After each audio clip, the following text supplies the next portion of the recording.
হাজিরিন কেরাম, আমরা একটা স্লোগান শুনতাম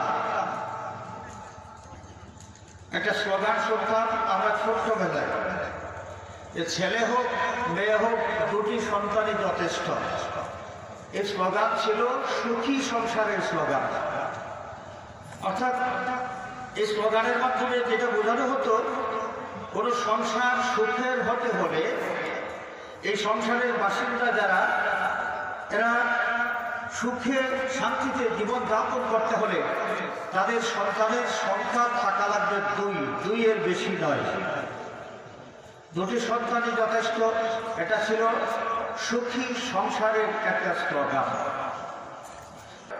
তাহলে সুখী সংসারের জন্য এই যে স্লোগান, এই স্লোগান দ্বারা সংসারে সুখ আসতে পারে না, এটা প্রমাণিত। সংসারের সুখের জন্য আমাদের কি করা লাগবে? সুখী সংসার গঠন করতে হলে কি করা লাগবে? এই ব্যাপারে কাল জয়ী ধর্ম, এই ইসলাম ধর্ম দুনিয়াবাসীর সামনে সেই দিক নির্দেশনা দিয়েছে। ইসলামের নবী মুহাম্মদ রাসূলুল্লাহ সাল্লাল্লাহু আলাইহি ওয়াসাল্লাম বিশ্ববাসীর সামনে সুখী সংসার গঠনের যেই ফর্মুলা আছে সেই ফর্মুলা উপস্থাপন করে দিয়েছেন।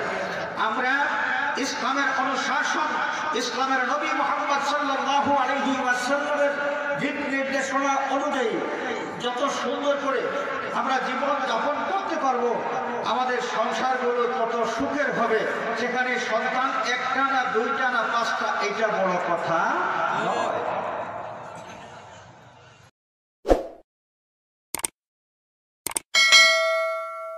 আসসালামু আলাইকুম।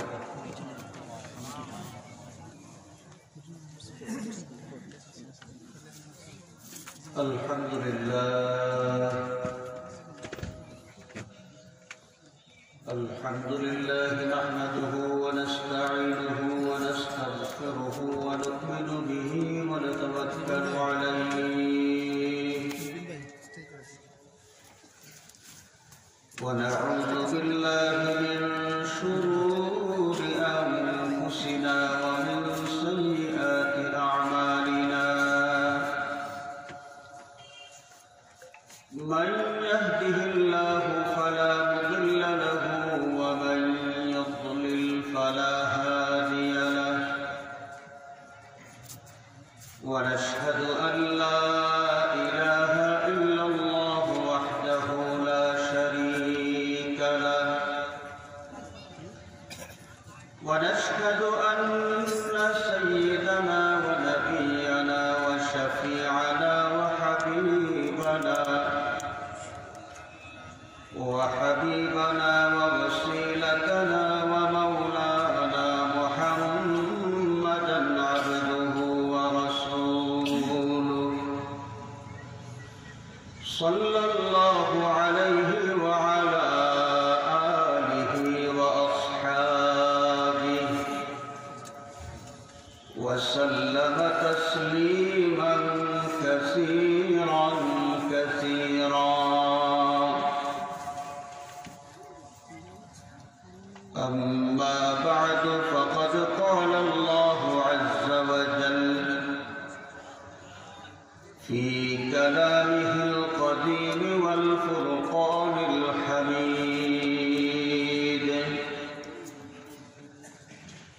أعوذ بالله من الشيطان الرجيم.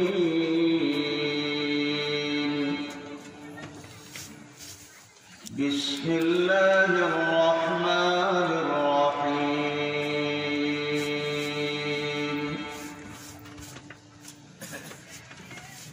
يا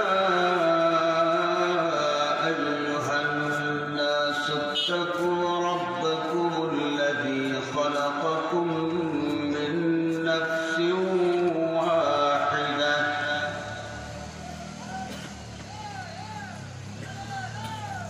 الذي خلقكم من نفس واحدة وخلق منها زوجها وبث منهما رجالا وبث منهما رجالا كثيرا ونساء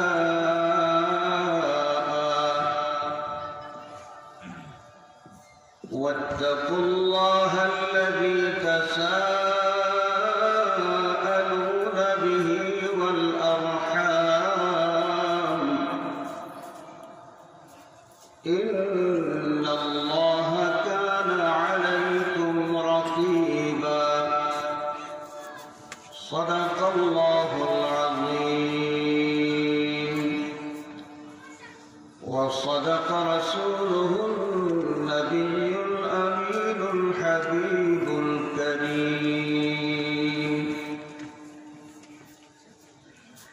وقال الله عز وجل في شان حبيبه مخبرا وآمرا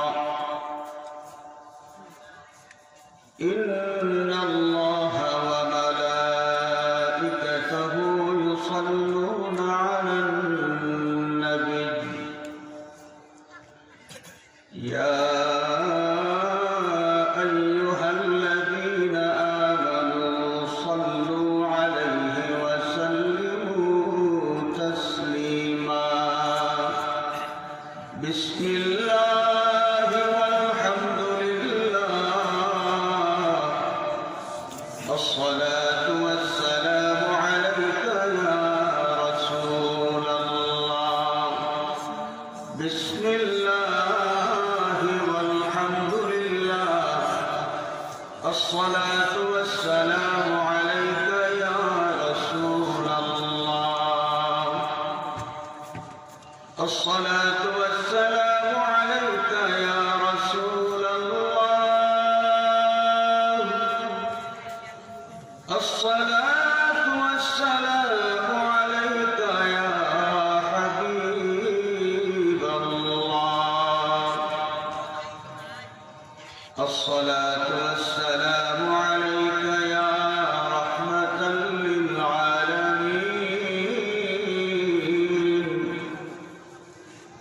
الصلاة والسلام عليك يا شفيع المذنبين صلى الله على محمد صلى الله عليه صلى الله على محمد صلى الله عليه محمد سيد الكونين والثقلين والفريقين من عرب ومن عجم صلى الله على محمد صلى الله عليه صلى الله على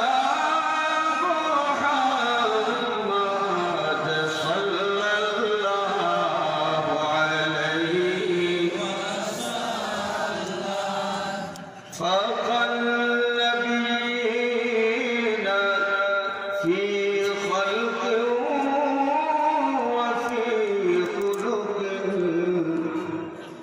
ولم يدانوه في علم ولا كرم صلى الله على محمد صلى الله عليه صلى الله على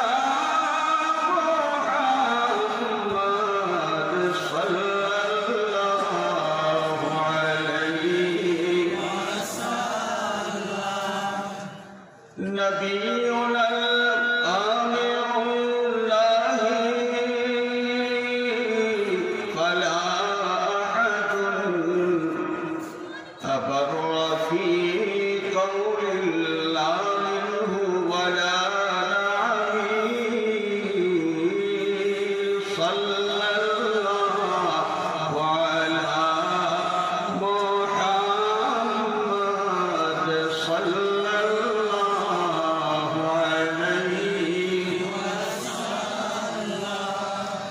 सल्लल्लाहु अला मुहम्मद सल्लल्लाहु अलैहि हुवल हबीबुल लज़ी तुरजा शफ़ाअतुहु लिकुल्लि हौलिन मिनल अहवालि मुक़तहिम सल्लल्लाहु अला मुहम्मद सल्लल्लाहु अलैहि सल्लल्लाहु अला मुहम्मद सल्लल्लाहु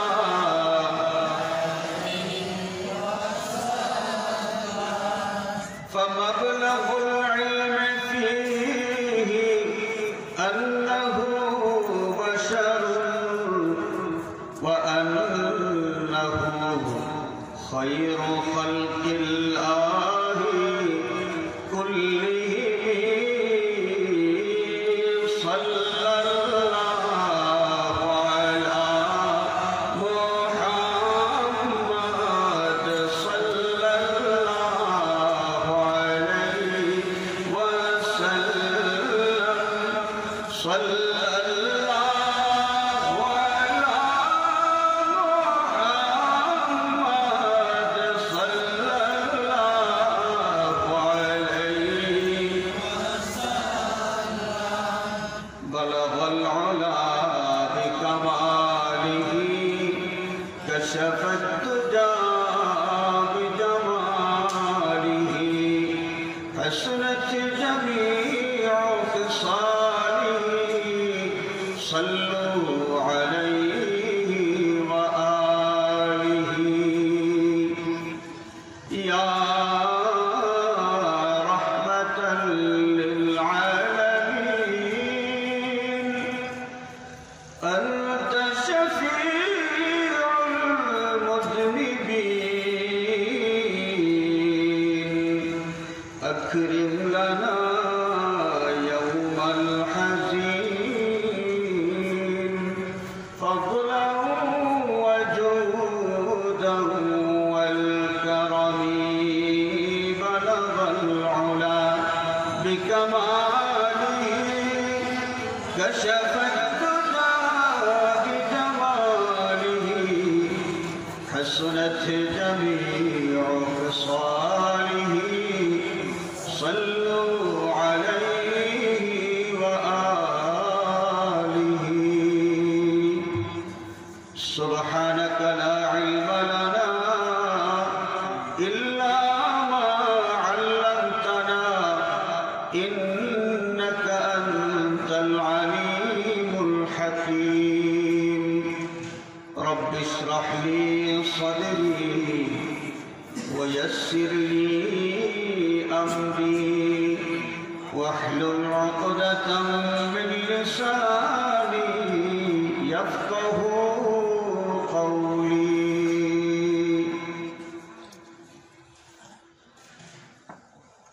ঐতিহ্যবাহী নিজ জালালপুর যুব সমাজের উদ্যোগে আয়োজিত 40তম বার্ষিক ইসলামী সুন্নি মহাসম্মেলন ও কিরাত প্রতিযোগিতা আজকের আজিম শান এই মাহফিলের সম্মানিত সভাপতি মণ্ডলী মঞ্চে উপস্থিত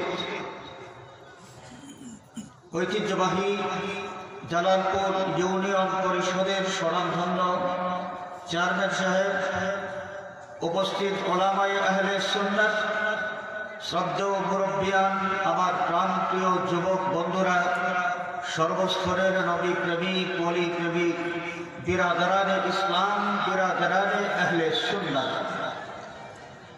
আল্লাহ পাকের দরবারে লাখো কোটি শুকরিয়া, যে মহান মালিক জান্নাতের বাগান এই মোবারক মাহফিলে হাজির হওয়ার তৌফিক এবং সুযোগ আমাদেরকে দিয়েছেন। আমরা সকলে উচ্চ আওয়াজে বলি আলহামদুলিল্লাহ।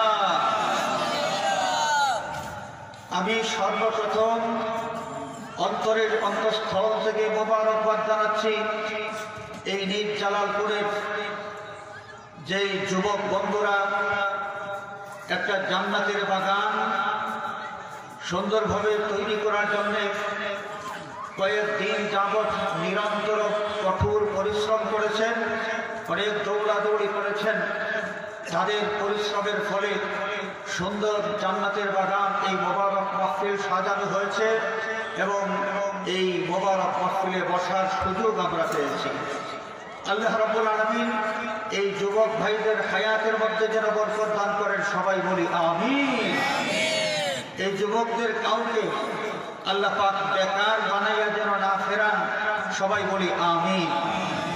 এই যুবকদের ওসিলায় তাদের মা বাবা মুরব্বীদের মুখ আল্লাহ পাক দুনিয়া আখিরাতে যেন উজালা করে দেন, সবাই বলি আমিন। হাজিরিন, আজকে এই মোবারক মাহফিলের দাওয়াতি মেহমান উলামায়ে কেরাম ইতিমধ্যে অনেকেই আমাদের মাঝে তাশরীফ এনেছেন। ইনশাআল্লাহ সারা রাত ব্যাপী মাহফিল চলবে, যথাসময়ে তাদের মূল্যবান বয়ান আমরা শুনব। আমি সংক্ষিপ্ত সময় হাতে নিয়ে এসেছি। যে আয়াতে কারিমা তেলাওয়াত করলাম, এই আয়াতে কারিমার আঙ্গিকে সামান্য কয়েকটি কথা বলেই শেষ করব ইনশাআল্লাহ। ওয়ামা তাওফীকি ইল্লা বিল্লাহ আলাইহি তাওয়াক্কালতু ওয়া ইলাইহি উনীব। হাজিরিন কেরাম, আমরা একটা স্লোগান শুনতাম আমরা ছোট্টবেলায়, যে ছেলে হোক মেয়ে হোক দুটি সন্তানই যথেষ্ট। এই স্লোগান ছিল সুখী সংসারের স্লোগান। অর্থাৎ এই স্লোগানের মাধ্যমে যেটা বোঝানো হতো, কোনো সংসার সুখের হতে হলে এই সংসারের বাসিন্দা যারা, এরা সুখে শান্তিতে জীবনযাপন করতে হলে তাদের সন্তানের সংখ্যা থাকা লাগবে দুইয়ের বেশি নয়। দুটি সন্তানই যথেষ্ট, এটা ছিল সুখী সংসারের একটা স্লোগান। আমার জানা মতো একটা ঘটনা, একজন মানুষের সন্তান ছিল মাত্র একটা। কটা? মাত্র একটা। দুটি সন্তান হলে যদি সুখের সংসার হয়, তাহলে একটি সংসার হলে মহা সুখের সংসার হওয়ার কথা ছিল। কিন্তু এই একটি সন্তান এমন উল্টা পাল্টা চলাফেরা করত, চরিত্রহীন ছিল, নেশাগ্রস্ত ছিল। যেই সন্তান দাগি আসামি ছিল, পুলিশ এই দাগি আসামি খুঁজে তার বাড়িতে গিয়ে না পাইয়া তার বাবাকে হ্যান্ডকাপ লাগাইছে। তোমার ছেলে কোথায়? তোমার ছেলেকে দাও। বাবার হাতে হ্যান্ডকাপ। কই সুখের সংসার গেল তো? সন্তান তো মাত্র একটা, দুটা নয়, মাত্র একটা সন্তান। যেই একটা সন্তানের কারণে বাবার ঘুম হারাম হয়ে গেছে। তাহলে সুখী সংসারের জন্য এই যে স্লোগান, এই স্লোগান দ্বারা সংসারে সুখ আসতে পারে না, এটা প্রমাণিত। সংসারের সুখের জন্য আমাদের কি করা লাগবে? সুখী সংসার গঠন করতে হলে কি করা লাগবে? এই ব্যাপারে কাল জয়ী ধর্ম, এই ইসলাম ধর্ম দুনিয়াবাসীর সামনে সেই দিক নির্দেশনা দিয়েছে। ইসলামের নবী মুহাম্মদ রাসূলুল্লাহ সাল্লাল্লাহু আলাইহি ওয়াসাল্লাম বিশ্ববাসীর সামনে সুখী সংসার গঠনের যেই ফর্মুলা আছে, সেই ফর্মুলা উপস্থাপন করে দিয়েছেন। আমরা ইসলামের অনুশাসন, ইসলামের নবী মুহাম্মদ সাল্লাল্লাহু আলাইহি ওয়াসাল্লামের দিক নির্দেশনা অনুযায়ী যত সুন্দর করে আমরা জীবন যাপন করতে পারবো, আমাদের সংসারগুলো তত সুখের হবে। সেখানে সন্তান একটা না দুইটা না পাঁচটা, এটা বড় কথা নয়। হাজিরিন কেরাম, একটা সমাজের একটা একক হচ্ছে একটা পরিবার, এবং একটা পরিবার গড়ে ওঠে একজন নারী এবং একজন পুরুষের দাম্পত্য সম্পর্কের উপর ভিত্তি করে। একজন নারী এবং একজন পুরুষ দুই জায়গায় দুইজনের বাড়ি, শরীয়তসম্মতভাবে যখন তারা পরস্পরকে জীবনসঙ্গী হিসেবে গ্রহণ করে এবং একসাথে একটি চালের নিচে একটি বিছানায় বসবাস করতে শুরু করে, এই একজন পুরুষ এবং একজন নারী অর্থাৎ একজন স্বামী এবং একজন স্ত্রী একটা পরিবারের একক। মূল ভিত্তি কিন্তু স্বামী এবং স্ত্রী।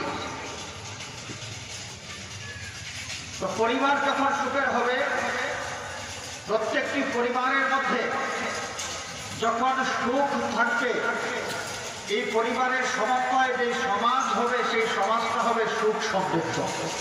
সেই সমাজটা কি হবে? সুখ সমৃদ্ধ। হাজির কেরাম, পরিবারের সুখের জন্য, শান্তির জন্য পরিবারের মূল ভিত্তি যেই একজন নারী এবং একজন পুরুষের উপর, সেই নারী আর পুরুষ তারা পারস্পরিক মধুর সম্পর্কের মধ্যে যতদিন পর্যন্ত থাকবেন তাদের মধ্যে সুখ থাকবে, শান্তি থাকবে। আর পারস্পরিক এই মধুর সম্পর্ক রাখতে হলে একজন আরেকজনের যে অধিকার আছে সেই অধিকারগুলো আমাদের বুঝতে হবে। সেই অধিকারগুলো কি করতে হবে? আমাদের বুঝতে হবে। হাজিরিনে কেরাম, মানুষ জাতির ইতিহাস শুরু হয়েছে সৈয়দনা হযরতে আদম আলাইহিস সালাম থেকে, এবং আদম আলাইহিস সালামের মাধ্যমে তার সন্তানেরা পৃথিবীতে আগমন করেছে। আদমের সন্তান ছাড়া তো আর কোনো মানুষ তখন নাই। তো বিয়ে শাদীর যে রেওয়াজটা হযরতে আদম আলাইহিস সালামের সন্তানদের থেকে শুরু হয়েছিল। আদম আর হাওয়ার বিয়ে সেটা তো জান্নাতে হয়েছে।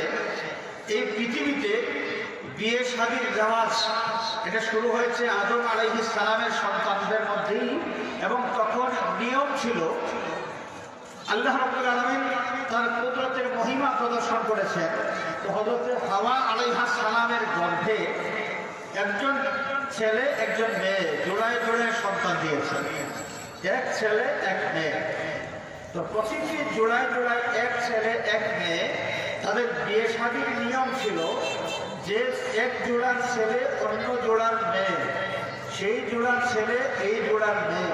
ঠিক এইভাবে বিয়ে শাদীর নিয়ম ছিল। যে হাবিল আর কাবিলের যুদ্ধ হয়েছিল, দ্বন্দ্ব হয়েছিল, মারামারি হয়েছিল, আমরা সকলেই জানি যে মানুষ জাতির ইতিহাসের মধ্যে সর্বপ্রথম হত্যাযজ্ঞের শিকার হয়েছিলেন হাবিল, আদম আলাইহিস সালামের সাহেবজাদা। সেই হাবিলকে হত্যা করলেন তিনি ছিলেন তার আপন ভাই, তার নাম ছিল কাবিল। এই কাবিলের সাথে হাবিলের যে দ্বন্দ্ব, কাবিল কেন হাবিলের উপর এত ক্ষিপ্ত ছিলেন, তার কারণ কি ছিল? বিয়ে শাদীর নিয়ম, এক জোড়ার ছেলে আর এক জোড়ার মেয়ে।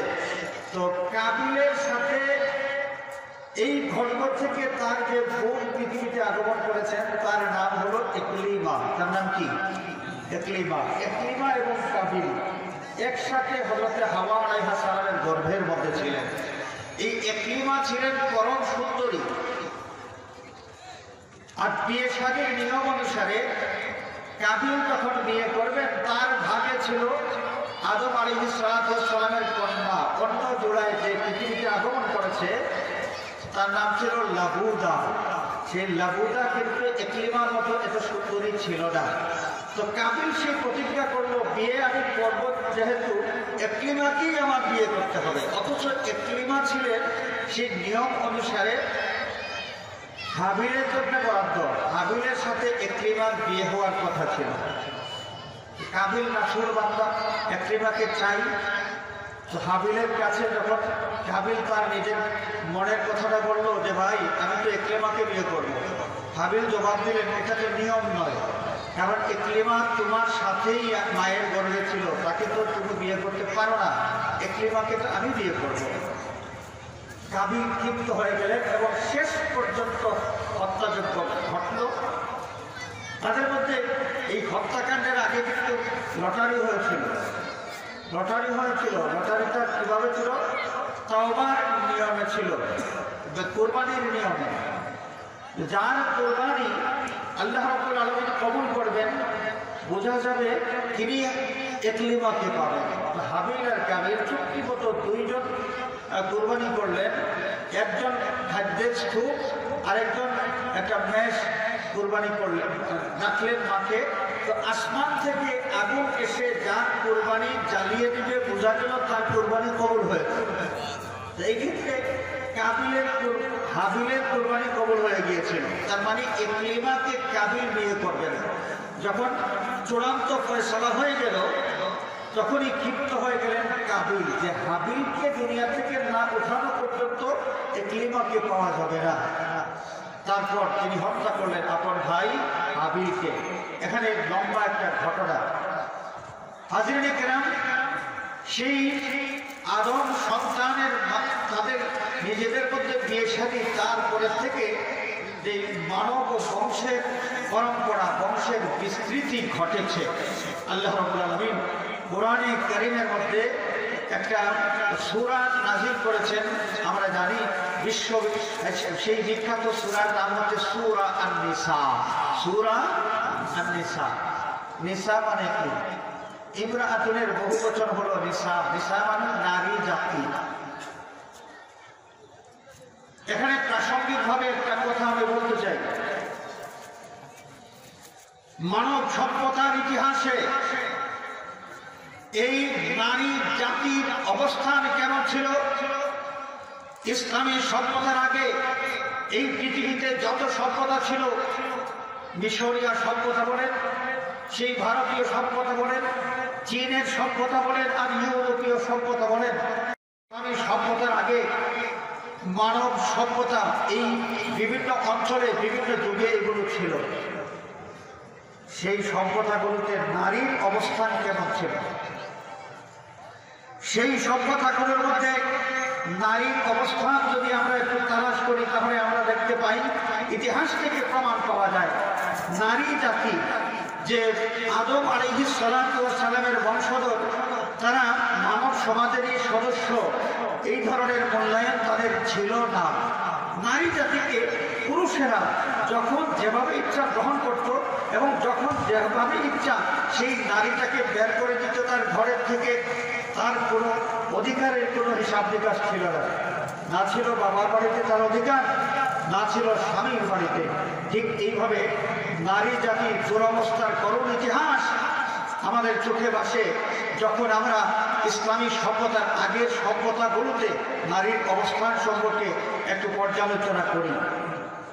এই বিশ্বের দরবারে নারী জাতিকে সম্মানের আসনে প্রতিষ্ঠিত করেছে যেই ধর্ম, সেই ধর্মের নাম হলো ইসলাম। সেই ধর্মের নাম কি?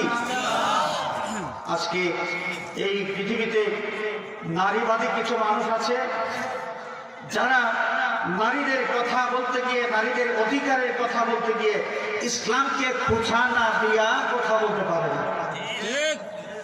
ইসলামকে একটু হিট করে কথা না বললে তাদের হয় না, পেটের ভাত হজম হয় না। এগুলো হচ্ছে অজ্ঞতা সুলভ বক্তব্য। যারা ইতিহাস জানে না সেই সমস্ত গণ্ডমূর্খরা কেবলমাত্র নারী জাতির অধিকারের কথা আলোচনা করলে ইসলামের সমালোচনা করতে পারে।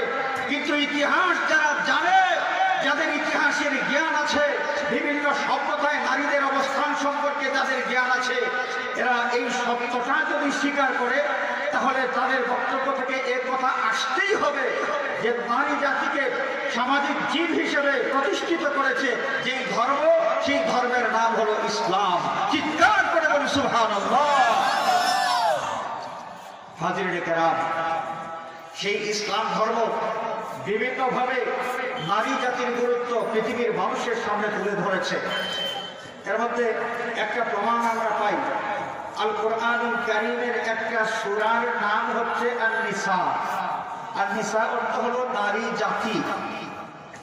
তো কোরআনে কারীমের মধ্যে যত সূরা আছে, এক একটা সূরার নামকরণ হয়েছে যে বিষয়টা অত্যন্ত গুরুত্বপূর্ণ, সেই বিষয়ের গুরুত্ব উপস্থাপন করে সেই সূরার নামকরণ হয়েছে আন-নিসা।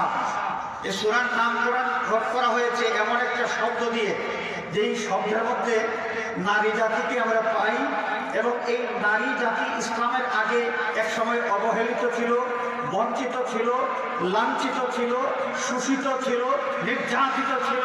সেই নারী জাতির নামে একটা সূরা কোরআনে কারীমের মধ্যে আছে। এই সূরার নামকরণের মাধ্যমে নারী জাতিতে মানব সত্তা হিসেবে আত্মমর্যাদা নিয়ে তারা পৃথিবীতে বসবাস করার অধিকার আছে।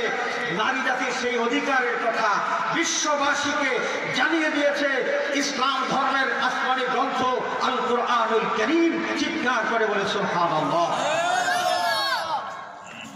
তারপরে এখানে এসেছে আল্লাহ রাব্বুল আলামিন মানুষের বংশ বিস্তারের যে সূচনা উল্লেখ করেছেন যেভাবে, يا أيها الناس اتقوا ربكم الذي خلقكم من نفس واحدة وخلق منها زوجها وبث منهما رجالا كثيرا ونساء। আল্লাহ রাব্বুল আলামিন ডাক দিয়ে বলেন, ওরে মানুষ জাতি, তোমরা তোমাদের সেই রবকে ভয় করো, যে রব তোমাদেরকে একমাত্র সত্তা অর্থাৎ হযরত আদম আলাইহিস সালাতু ওয়াস সালাম থেকে সৃষ্টি করেছেন। আদমের পাঁজর থেকে তার স্ত্রী, তার সহধর্মিণী হযরত হাওয়া, ওয়া বাসসা মিনহুমা রিজালান কাসীরান ওয়া নিসাআ। এবং এই আদম আর হাওয়ার মাধ্যমে অসংখ্য নর নারী আল্লাহ রাব্বুল আলামিন পৃথিবীতে বিস্তৃত করে দিয়েছেন। সুবহানাল্লাহ। তাহলে আমরা কি বুঝলাম? মানুষ জাতি পৃথিবীর যে যে অবস্থানে থাকুক না কেন, কোন দেশের সম্রাট হোক, কোন সিটির মেয়র হোক, যে যে অবস্থানে থাকুক না কেন, প্রতিটি মানুষের সামনে আল্লাহ রাব্বুল আলামিন এই বিষয়টা স্পষ্ট করে দিয়েছেন যে তুমি যে পৃথিবীতে এসেছো, তুমি শুনে রাখো, তোমার অস্তিত্বের পিছনে দুইজনের অবদান। এর মধ্যে একজন হচ্ছেন পুরুষ এবং আরেকজন হচ্ছেন নারী। এই নারী এবং পুরুষ দুইজনের যৌথ অবদানে প্রতিটি মানুষের অস্তিত্ব এই পৃথিবীতে। তাই যদি হয়, তাহলে কোনো ব্যক্তি যতই প্রভাবশালী হোক না কেন, তার মা যিনি, তার মাকে অবজ্ঞা করার কোনো সুযোগ তার নাই, তার মাকে অবহেলা করার কোনো সুযোগ তার নাই। হাজিরিনে কেরাম, তো এই যে নারীরা বাবার বাড়ির থেকে আমাদের সামাজিক যে নিয়ম আছে, ধর্মীয় নিয়ম আছে এবং মানবের ঐতিহাসিক যে নিয়ম আছে, বৈবাহিক বন্ধনে আবদ্ধ হওয়ার মাধ্যমে তার জীবন, দাম্পত্য জীবন শুরু হয়। একটা পুরুষের ঘরে যখন তিনি স্ত্রী হয়ে আসে, স্ত্রী হয়ে আসার পরে তাদের দুইজনের যৌথ যে জীবন, দাম্পত্য জীবন শুরু হয়। আমি আগেই বলেছি, একটা সমাজের একক হলো একটা পরিবার, এবং একটা পরিবারের মূল ভিত্তি রচিত হয় একজন পুরুষ এবং নারীর দাম্পত্য জীবনের মাধ্যমে। আর এই পরিবারটা সুখের তখনই হয় যখন এই স্বামী আর স্ত্রীর সম্পর্কটা মধুর হয়। আর স্বামী স্ত্রীর সম্পর্ক মধুর তখনই হয় যখন একজন আরেকজনের অধিকার সুন্দরভাবে আদায় করতে পারে। হাজিরিনে কেরাম, আমাদের সামাজিকভাবে কিছু কুসংস্কার আছে। সেই কুসংস্কারের কথাগুলো আগে বলে নেই। কোন ঘরের বউ হয়ে যে আসে, বউকে বলা হয় পায়ের নিচের ব্যাং। পায়ের নিচের ব্যাং। চিৎকার করে বলেন নাউযুবিল্লাহ। এই যে মানসিকতা আমাদের মধ্যে তৈরি হয়েছে, সেটা একদিনে হয় নাই, একদিনে হয় নাই। নারী জাতির যে অধিকার, তাদের যে আত্মমর্যাদা, সেই আত্মমর্যাদা সম্পর্কে আমরা গাফিল হয়ে যাওয়ার কারণেই আমাদের জবান থেকে এই ধরনের বিশ্রী কথাবার্তা বের হয় যে নারীরা হচ্ছে পায়ের নিচের ব্যাং। এই জন্য আমরা দেখি অনেকগুলো পরিবারে নারীরা মুখ খুলে তাদের পছন্দের কথা, তাদের ইচ্ছার কথাগুলো তারা ব্যক্ত করতে পারে না। একটা পরিবারে একটা ঘটনা হচ্ছে, এই একজন মহিলা, একজন ঘরের বউ, ওই পরিবারের সদস্য হওয়া সত্ত্বেও এই যে ঘটনা ঘটতে যাচ্ছে এই ব্যাপারে তার মতামতের কোনো মূল্যায়ন করা হয় না, তাকে কোনো কথাই বলতে দেওয়া হয় না। বলা হয় যে সে আরেক জায়গার মেয়ে ঘরে এসেছে, এই ঘরের শেখকে অবহেলা করা হয়, অবজ্ঞা করা হয়। এই ধরনের অবজ্ঞা থেকে মূলত স্বামী এবং স্ত্রীর দাম্পত্য কলহ শুরু হয়। একদিনে হয় না, তিলে তিলে তিলে তিলে একজন ঘরের বউ যখন এইভাবে অবহেলিত হইতে থাকে, অবহেলিত হইতে হইতে তার মধ্যে একটা প্রতিক্রিয়া তৈরি হয় এবং শেষ পর্যন্ত মানসিক একটা দূরত্ব তৈরি হয়। মানসিক দূরত্ব যখনই তৈরি হয় তখনই মধুর সম্পর্কের মধ্যে ভাটা পড়ে যায়। আমাদের নবীজি সাল্লাল্লাহু আলাইহি ওয়াসাল্লাম যে স্বামী এবং স্ত্রী সম্পর্কটা যে কত মধুর এবং স্ত্রীর প্রতি স্বামীর যে দায়াবদ্ধতা আছে, এই দায়াবদ্ধতার বাস্তবতা পৃথিবীর মানুষকে দেখায় দিয়ে গেছেন। আর আল্লাহ সুবহানাহু ওয়া তাআলা আল কুরআনুল কারীমের মাধ্যমে বিশ্ববাসীর সামনে একটা বিষয় তুলে ধরেছেন, সেটা হলো الرجال قوامون على النساء। পৃথিবীর পুরুষ জাতি নারীদের অভিভাবক। তাই যদি হয় তাহলে একটা পরিবারের স্বামী আর স্ত্রী থাকলে ওই স্ত্রীর জন্য স্বামী হচ্ছে অভিভাবক। স্বামী কি? অভিভাবক। অভিভাবকের কাজ কি? অভিভাবক বলতে যা বোঝায় আমরা তো বুঝি, সাধারণত আমরা জানি কোনো ছেলে বা মেয়ের বাবা হচ্ছে তার অভিভাবক। বাবা না থাকলে তার ভাই অভিভাবক, ভাই না থাকলে মামা, চাচা, অন্য কেউ অভিভাবক। অভিভাবক বলতে কি বোঝায়? হাজিরিন, অভিভাবক হচ্ছেন ঊর্ধ্বতন কেউ, কোনো মানুষের ঊর্ধ্বতন এমন কেউ যে তার অধীনস্থ, তার যে সন্তান হোক বা সম্পর্কে যাই হোক, তার অধীনস্থ মানুষটার সমস্ত অবস্থা তত্ত্বাবধান করেন। এই তত্ত্বাবধান করতে গিয়ে অধীনস্থ কারোর কোনো দোষ যদি প্রকাশিত হয়, অভিভাবকের কাজ কি? এই দোষের কারণে তাকে পেটানো, পেটানো এটা কাজ, শাস্তি দেওয়া কাজ, নাকি তাকে সংশোধন করা অভিভাবকের কাজ? কোনটা? সংশোধন করা। সংশোধন করতে হবে কিভাবে করবেন? আপনার স্ত্রী একটা দোষ করেছে, মনে করেন যে এই বেচারি অন্য কোনো ব্যস্ততার কারণে সময় মতো ভাতগুলো রান্না করতে পারেন না। আপনি খাওয়া দাওয়া করে আপনার বাহিরের কাজে বের হবেন, সময় হাতে কম, আপনি দেখলেন এখনো রান্না বান্না হয় নাই। অথবা রোজার মাসে এই বিষয়গুলো বেশি শোনা যায়, রোজার মাসে ইফতারের সময় এই খিচুড়ির গ্যাপটা থাকে চুলার উপর। স্বামী বাইরের থেকে ঘরে আসার পর যখন জিজ্ঞেস করে ইফতার কি তৈরি হয়ে গেছে, এই প্রশ্ন করার পরে জানতে যখন পারে যে না, খিচুড়ির গ্যাপটা এখন চুলার থেকে নামানো হয় নাই, ইফতারের বাকি আছে মাত্র 10 মিনিট। এই যে রোজার মাস তো স্বামী বেচারার টেম্পারেচার হাই হয়ে যায়। আর পুরুষদের মধ্যে বদমেজাজি কিছু পুরুষ আছে, যে বদমেজাজি পুরুষগুলো চুন থেকে পান খসলে তাদের ঘরের তাদের যে স্ত্রী আছে, স্ত্রীদের উপর বাইরে কিছু করতে পারুক আর না পারে, যত বাহাদুরি আছে, বীরত্ব আছে, সব স্ত্রীদের সামনে প্রকাশ করার উদ্যোগ গ্রহণ করে। তখন কি করে? বীর বাহাদুর তার স্ত্রীকে তার বাবার নাম ধরে, মায়ের নাম ধরে, 14 গোষ্ঠীর নাম ধরে গালিগালাজ শুরু করে দেয়। নাউযুবিল্লাহ বলেন। আমি কিন্তু কোনো কিতাবের কথা বলতেছি না, এগুলো সমাজের বাস্তবতা এবং আমার নিজের অভিজ্ঞতা থেকে আমি বলতেছি, কারো কাছ থেকে গল্প শুনে আমি বলতেছি না। এই ধরনের ঘটনার, নিষ্ঠুর ঘটনার কিছু প্রত্যক্ষ সাক্ষী আমি নিজে। এই যে তার বাবার নাম ধরে আর তার মায়ের নাম ধরে আপনি গালিগালাজ শুরু করলেন, আপনিও তো এক বাবা মায়ের সন্তান, আপনিও তো এক বাবা মায়ের সন্তান, আপনার গায়ের মধ্যেও তো আপনার বাবা মায়ের রক্ত আছে। তো সেই মেয়েটার বাবা মায়ের রক্ত তার গায়ের মধ্যে কি নাই? আপনি তার মায়ের নাম ধরে, বাবার নাম ধরে গালিগালাজ করবেন, আর মেয়েটা গালি শুনতে শুনতে 5টা গালি শুনলে একটা তো জবাব দেবে এক সময়। হাজিরিন, গালিগালাজ করা এটা ভালো কাজ না খারাপ কাজ? খারাপ কাজ, খারাপ কাজ। এটা কাদের কাজ শোনেন। আমাদের নবী করিম সাল্লাল্লাহু আলাইহি ওয়াসাল্লাম হাদিস শরীফের মাধ্যমে আমাদেরকে জানিয়ে দিয়েছেন।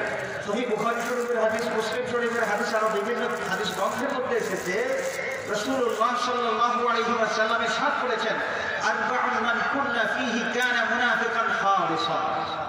চারটা বদঅভ্যাস যার মধ্যে আছে সে হচ্ছে খাঁটি মুনাফিক। খাঁটি মুনাফিকের বদঅভ্যাস কয়টা? খাঁটি মুনাফিকের বদঅভ্যাস কয়টা? চারটা। এক নম্বর, ইজা ওয়াদা আখলাফা, ওয়াদার খেলাফ করা। দুই নম্বর, ওয়া ইজা তুমিনা খানা, আমানতের খেয়ানত করা। আমানতের খেয়ানত আমাদের সমাজে মনে হয় নাই, এগুলো আছে আছে এবং মারাত্মকভাবে আছে। আজকে আমরা এমন হয়েছি যে 50,000 টাকা কারো কাছে আমরা আমানত রাখতে ভয় পাই যে 50,000 টাকা আবার প্রয়োজন মতো ফেরত পাবো কিনা, আর পাইলেও 16 আনা পাবো নাকি 8 আনা পাবো একটু ঠিক ঠিকানা নেই। আমরা এমন হয়ে গেছি কেউ কাউকে বিশ্বাস করতে পারি না। আমানতদারিতে আমাদের থেকে কত দূরে এর প্রমাণ হলো এই বিষয়গুলো। অবিশ্বাস, এই আমানতের খেয়ানত থেকেই অবিশ্বাসের এই যে অবিশ্বাস তৈরি হয়েছে। তো মুনাফিকের বদঅভ্যাস কয়টা? চারটা। এক নম্বর, ওয়াদার খেলাফ করা। দুই নম্বর, আমানতের খেয়ানত করা। তিন নম্বর, ইজা হাদ্দাসা কাযাবা, যখন কথা বলবে তখন মিথ্যা কথা বলবে। মিথ্যা কথা বলা এটা মুনাফিকের বদঅভ্যাস। কার? মুনাফিকের বদঅভ্যাস। 4 নম্বর, আল্লাহ নবী ইরশাদ ফরমান, ওয়া ইজা খাসামা ফাজারা, যখন কারো সাথে কোনো কারণে বিবাদ হয় তখন এই লোকগুলো গালিগালাজ করে। গালিগালাজ করা এটা হচ্ছে মুনাফিকের বদঅভ্যাস। কার বদঅভ্যাস? আরো জোরে বলেন, গালিগালাজ করা এটা কার বদঅভ্যাস? একজন মুমিনের মধ্যে গালিগালাজের এই বদঅভ্যাসটা থাকতে পারে না। তো যে সমস্ত স্বামীরা তাদের স্ত্রীদেরকে অকথ্য ভাষায় গালিগালাজ করেন, এই স্বামীদের মধ্যে মুনাফিকের বদঅভ্যাসটা আছে, এটা আমরা বলতে পারি। তো এই স্বামীটা তার মধ্যে মুনাফিকের বদঅভ্যাস প্রবেশ করেছে। আমরা এই বদঅভ্যাস থেকে নিজেদেরকে বাঁচায় রাখবো। আল্লাহ রাব্বুল আলামিন যেন আমাদেরকে তৌফিক দেন, সবাই বলি আমিন। তো হাজিরিনে কেরাম, স্বামী স্ত্রীর প্রতি বদমেজাজি হওয়া এটা কিন্তু ভালো চরিত্র নয়, এটা লজ্জাজনক একটা বিষয়। আমাদের নবী করিম সাল্লাল্লাহু আলাইহি ওয়াসাল্লাম বদমেজাজি ছিলেন না। বদমেজাজি ছিলেন না। বাহিরের লোকজনের প্রতিও বদমেজাজি হতেন না, এবং নিজের ঘরেও আল্লাহর নবী বদমেজাজি কোনোদিন হন নাই।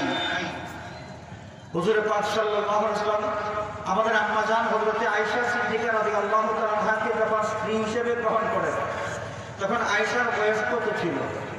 খুব কম বয়সের ছিলেন। মক্কা শরীফ থাকা অবস্থায় হিজরতের আগে আল্লাহর হাবিবের সাথে আয়েশা রাদিয়াল্লাহু তাআলা আনহা দাম্পত্য জীবন শুরু হয়, মানে বৈবাহিক সম্পর্ক স্থাপিত হয়। আর হিজরতের পরে, হিজরতের কয়েক বছর পরে হুজুরে পাক সাল্লাল্লাহু আলাইহি ওয়াসাল্লামের সাথে তার স্বামী স্ত্রী সুলভ সেই সম্পর্ক শুরু হয়। বয়স কত ছিল? খুব অল্প বয়সী ছিলেন। সেই অল্প বয়স্ক আয়েশা সিদ্দিকা রাদিয়াল্লাহু তাআলা আনহা, ছোট্ট মেয়েরা যা করে, তিনি নবীর বিবি হওয়া সত্ত্বেও বয়স তো কম, বয়সের কারণে তার মধ্যে এই ছেলেরই কিছু অভ্যাস ছিল। তৎকালীন যুগে ছোট ছোট মেয়েরা তারা এই যে কাপড়ের টুকরা দিয়ে তারা ছোট্ট ছোট তাদের কাল্পনিক কন্যা তৈরি করতে।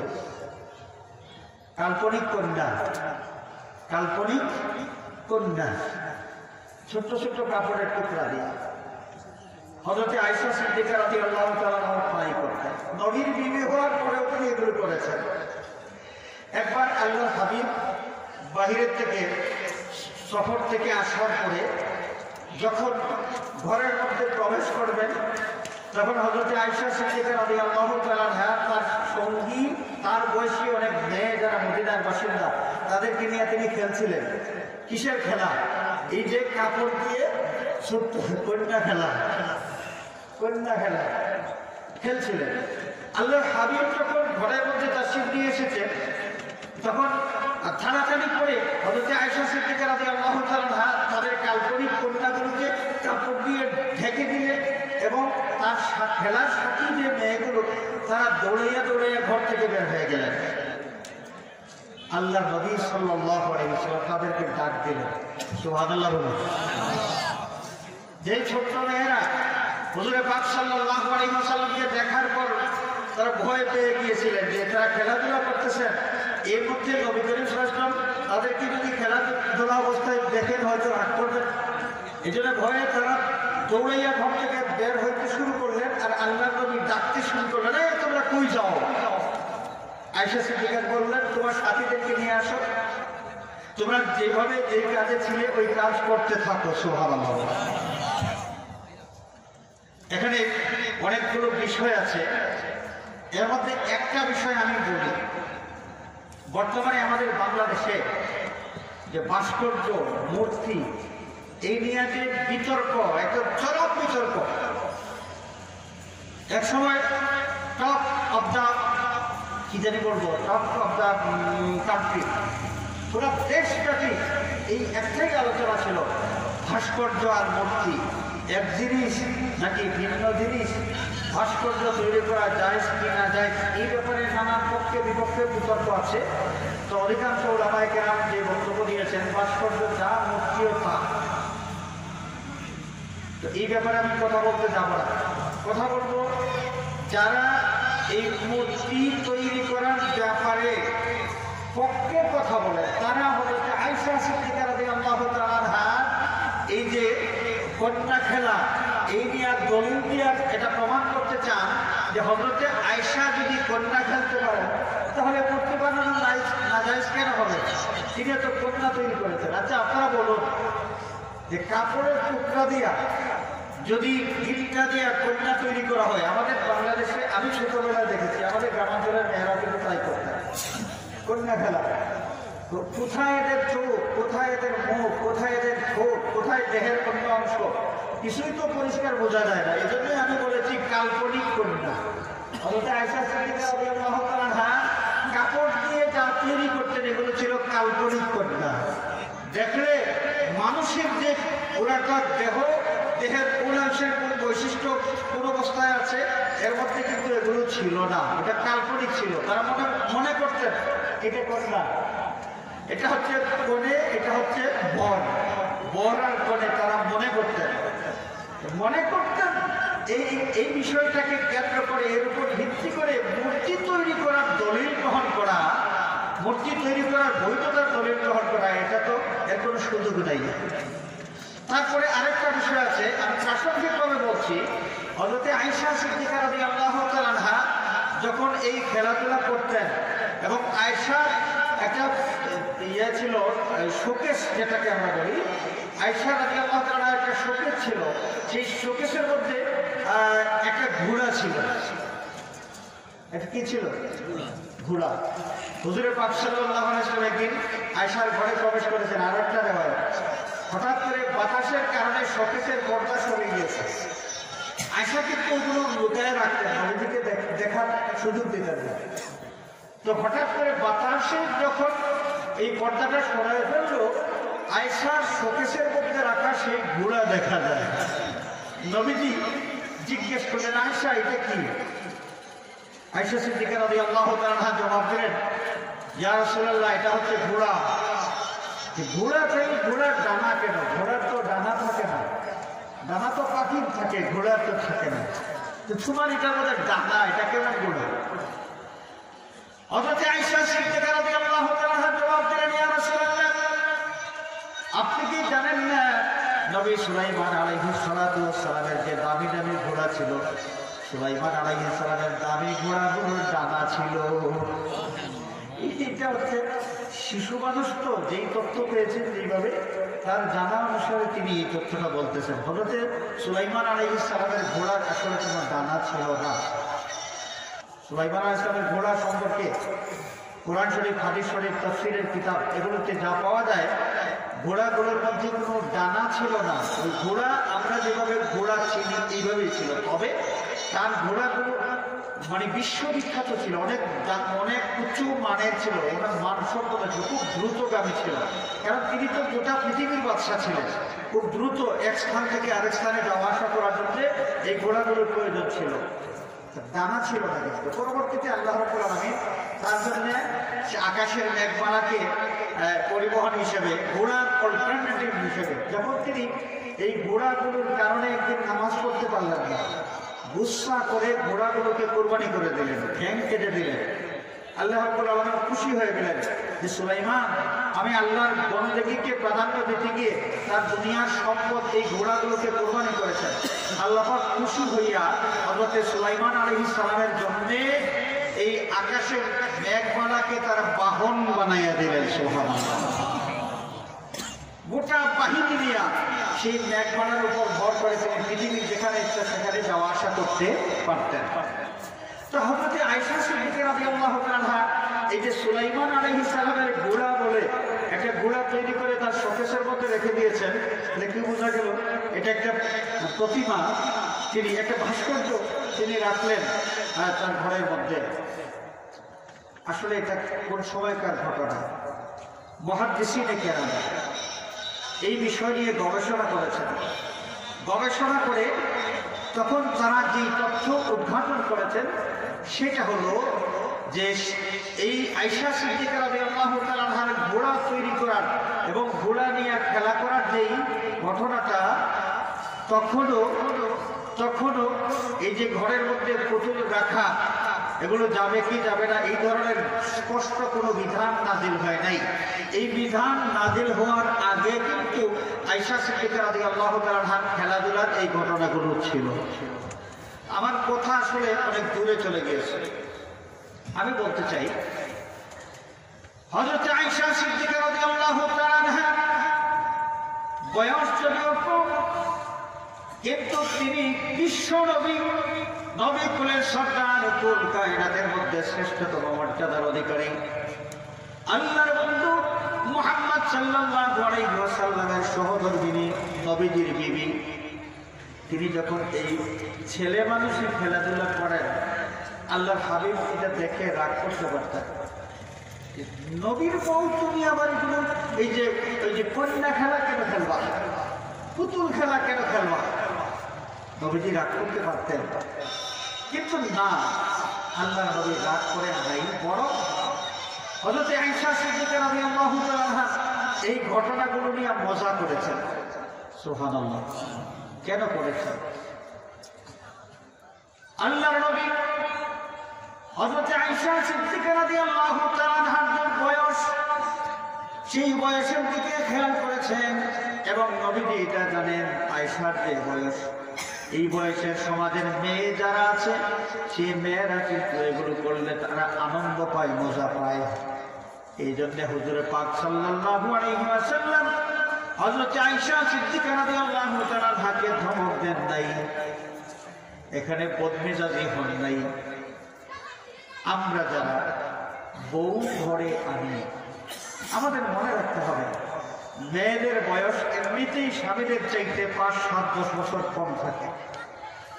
5-7-10 বছর আরো বেশি থাকে, এভারেজ 10 বছর ধরলাম, 10 বছর কম থাকে।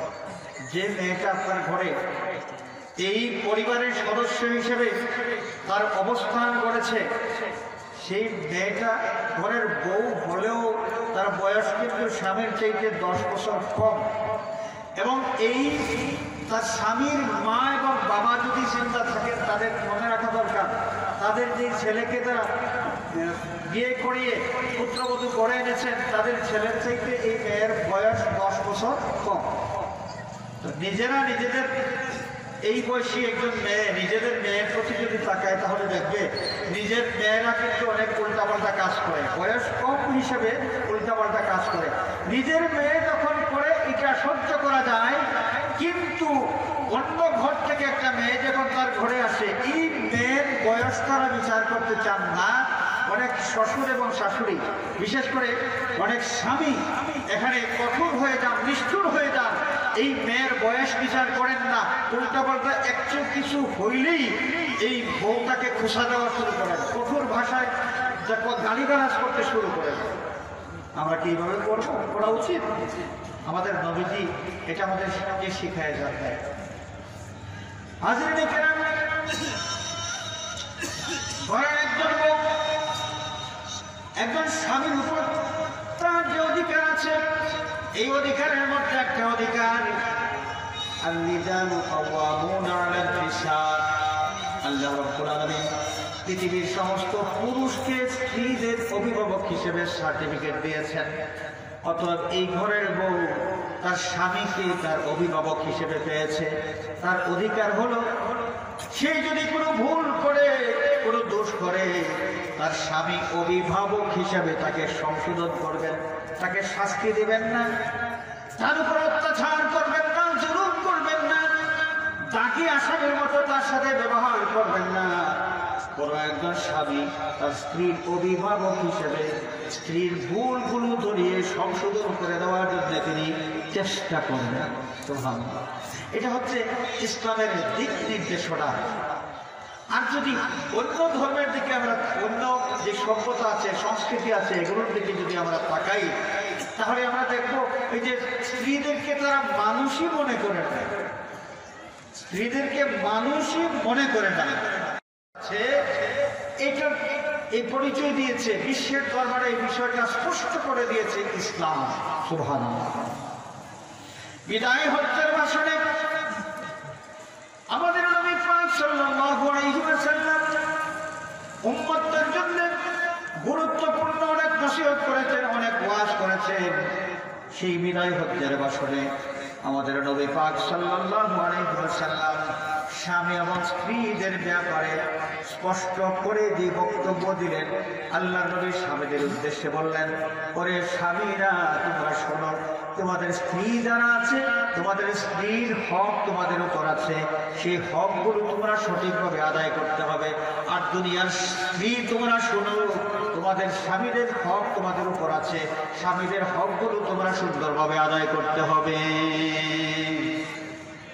স্বামী এবং স্ত্রী তাদের পারস্পরিক যে অধিকার, এই অধিকারের ব্যাপারে সচেতন করে দিয়েছেন আমাদের নবী সাল্লাল্লাহু আলাইহি ওয়াসাল্লাম। অতএব স্বামী এবং স্ত্রী যত পারস্পরিক অধিকার আদায়ের মাধ্যমে যত মধুর সম্পর্ক আমরা করতে পারবো, আমাদের সংসার তত সুখের হবে, আমরা তত শান্তিতে বসবাস করতে পারবো। এবং সুখের সংসারে সন্তানাদি যদি আসে পৃথিবীতে, আল্লাহ রাব্বুল আলামিন যদি দয়া করে সন্তানাদি দান করেন, তাহলে সন্তানদের মাথা থাকবে পরিচ্ছন্ন, তাদের মেজাজ থাকবে পরিচ্ছন্ন, খুশ মেজাজি সন্তান হবে, এরা ভালো কিছু চিন্তা করার মতো মানসিকতা সম্পন্ন হবে। আল্লাহ রাব্বুল আলামিন আমাদের সকল স্বামী এবং স্ত্রীদেরকে পারস্পরিক অধিকার আদায়ের মাধ্যমে মধুর সম্পর্কে জীবনযাপন করার তৌফিক যেন দান করেন। সবাই বলি আমিন। ওয়া আখিরু দাওয়ানা আনিল হামদুলিল্লাহি রাব্বিল আলামিন। সাল্লাল্লাহু আলা সাইয়্যিদিনা ওয়া মাওলানা মুহাম্মদ ওয়া আলা আলিহি ওয়া আসহাবিহি ওয়া সাল্লাম। সাল্লাল্লাহু আলা সাইয়্যিদিনা মুহাম্মদ। আল্লাহুম্মা والصلاة والسلام على سيد المرسلين وعلى آله وأصحابه أجمعين. اللهم اغفر لنا ولوالدينا رب ارحمهما كما ربياني صغيرا رب ارحمهما كما ربياني صغيرا. আল্লাহ মেহেরবানি করে আজকের এই মুবারক মাহফিল আউয়াল থেকে আখির পর্যন্ত কবুল ফরমাও। আল্লাহ মাহফিলের সওয়াবের হাদিয়া সোনার মদিনায় রহমাতুল লিল আলামিনের দরবারে পৌঁছায় দাও। तमाम পৃথিবীর মুমিন মুমিনাত কবরবাসীর আরওয়াহে পাকে পৌঁছায় দাও। আল্লাহ পৃথিবীর যেখানেই যত আউলিয়া কেরাম আরাম করেছেন, আল্লামা কুলতুবি সাহেব কিবলা রহমাতুল্লাহি আলাইহি, হযরত শাহজালাল শাহ কোরআন 360 আউলিয়া, বিশেষ করে এই গ্রামেও অনেক আউলিয়া কেরাম আরাম করেছেন। আল্লাহ तमाम আউলিয়া কেরামের আরওয়াহে পাকে সওয়াবের হাদিয়া পৌঁছায় দাও। আয় আল্লাহ, আয় আল্লাহ এই গ্রামের तमाम মুর্দেগানের আরওয়াহে পাকে সওয়াবের হাদিয়া পৌঁছায় দাও। আল্লাহ এই মাহফিলের জন্য যত মানুষ যতভাবে পরিশ্রম করেছেন, এই মাহফিলের খেদমতে শরীক হয়েছেন, অনেকে দৌড়াদৌড়ি করেছেন, অনেকে টাকা পয়সা দিয়ে সহযোগিতা করেছেন। আল্লাহ প্রত্যেকের বংশের মুর্দেগানের আরওয়াহে পাকে সওয়াবের হাদিয়া পৌঁছায় দাও। আয় আল্লাহ আমাদের तमाम जिंदगीर गुनाह खता माफ फरमाओ अल्लाह আমাদের जिंदा मुर्दा माँ बाबा को रहम फरमाओ तुम्हार हबीबेर जिंदा मुर्दा तमाम उम्मत के माफ फरमाओ अल्लाह अदृश्य एक भाइरासेर कारणे तमाम विश्ववासी आजके आतंकित हाय अल्लाह मेहरबानी करे এই মুসিবত উঠাইয়া নিয়া तमाम বিশ্ববাসীকে তুমি স্বাভাবিক জীবন যাপনের সুযোগ করে দাও হায় আল্লাহ Europe America Australia Africa Middle East सह पृथिवीर विभिन्न देशे आमादेर भाई बिरादर आपनजन आत्मीय स्वजन सन्तान सन्तति प्रवासी अवस्थाय आछे आय अल्लाह सही सलामत राखो आसमानी जमीने आफात मसाइब थेके हेफाजत फरमाओ तुम्हार रहमतेर छायार नीचे रेखे हालाल रुजिर तौफिक दाओ रुजिर मध्य खैरार बरकत इनायत फरमाओ अल्लाह যারা অসুস্থ আছেন তোমার কুদরতি দাওয়াখানা থেকে শিফায়ে কামিল হাসিল ইনায়ত ফরমাও আল্লাহ এই ভাইরাসে আক্রান্ত হয়ে যারা যে সমস্ত মুমিন মুমিনাত ইন্তেকাল করেছেন তাদেরকে দরজায়ে শাহাদাত নসিব ফরমাও আল্লাহ তাদের আত্মীয় স্বজন সন্তান সন্ততি সকলকে সবর করার তৌফিক দাও আল্লাহ তুমি তো অন্তর্যামী কার অন্তরে কোন ফরিয়াদ সব তোমার জানা আছে তোমার হাবিবের ওসিলায় আমাদের সকলের ফরিয়াদগুলো কবুল ফরমাও আয়